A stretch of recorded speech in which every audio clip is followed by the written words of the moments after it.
আসসালামু আলাইকুম রহমতুল্লাহ। আমি প্রায় বলি আমেরিকা যেটা দেখায় সেটা আমেরিকা না। ভারত নীরব থাকে এর মানে ভারত দুর্বল নয়। ভারত হলো স্ট্র্যাটেজিক ডিপ্লোম্যাসি প্রয়োগ করে চলে।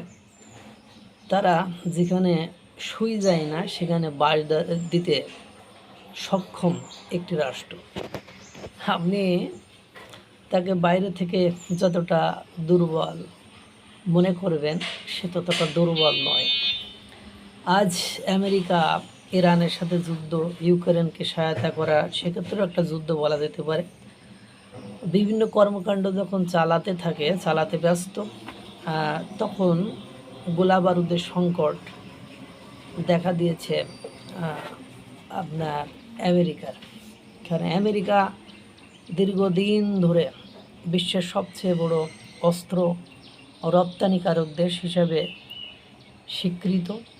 আমেরিকা নিজের গোলা বারুদের ভাণ্ডার বাঁচাতে ভারতের দরজায় এসে হাত পাততে শুরু করেছে। সবচেয়ে বড় অস্ত্র রপ্তানিকারক দেশ আমেরিকা আজ ভারত থেকে 60,000-ও বেশি এমটি শেল কাস্টিং এবং ফিউজ নিতে হয়েছে। এখন এটা এইভাবে তো দেওয়া যায় না।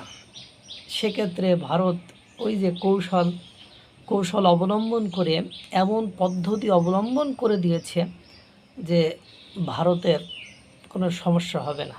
তাদের যে নিউট্রালিটি, তাদের যে আপনার নিরপেক্ষতা, সেই নিরপেক্ষতা তারা বজায় রাখতে সক্ষম হয়েছে। যেমন ইউক্রেন রাশিয়া যুদ্ধের ক্ষেত্রে আপনার তারা নিরপেক্ষতা রক্ষা করতে সক্ষম হয়েছে। ঠিক তেমনি আন্তর্জাতিক আইন মেনে সিস্টেমেটিক ওয়েতে আমেরিকাকে 60,000-এরও বেশি এমটি শেল কাস্টিং এবং ফিউজ দিয়েছে এবং আমেরিকা নিয়েছে। এই জন্য আপাত দৃষ্টিতে এই যে অনেক দিন পরে দেখেন নরেন্দ্র মোদী বিশ্বের বিভিন্ন অনুষ্ঠানে যাওয়ার কথা ছিল, কিন্তু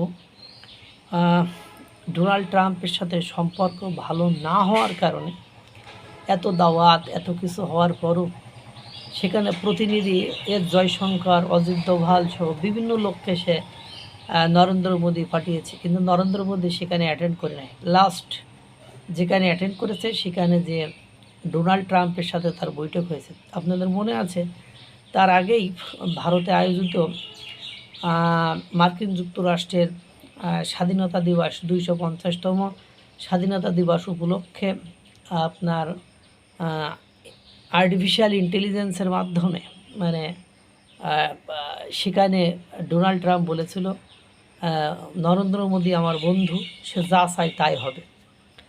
বিষয়টি এরকম বক্তব্য দেওয়ার পরপরই যে অনুষ্ঠান হয়েছিল সেই অনুষ্ঠানে নরেন্দ্র মোদী উপস্থিত হয় আন্তর্জাতিক যেখানে, এবং সেখানে আপনার ডোনাল্ড ট্রাম্পের সাথে তার বৈঠক হয়। আর তার পরপরই এইসব সুসংবাদ আসা শুরু করেছে। আমি প্রায় বলি ভারত আর আমেরিকা এরা বন্ধু, এবং এদের এই বন্ধুত্ব বোঝা এত বেশি সহজ নয়। এবং আপনারা আরও বেশি বুঝতে সক্ষম হবেন যে ভারত সবসময় নিরপেক্ষতা অবলম্বন করে।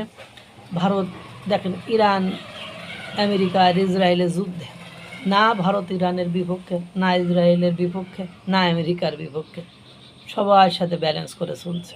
যদি অন্য দেশগুলো ব্যালেন্স চলতে সক্ষম নয়, যেমন ইউক্রেন রাশিয়ার যুদ্ধের ক্ষেত্রেও ব্যালেন্স করে চলছে।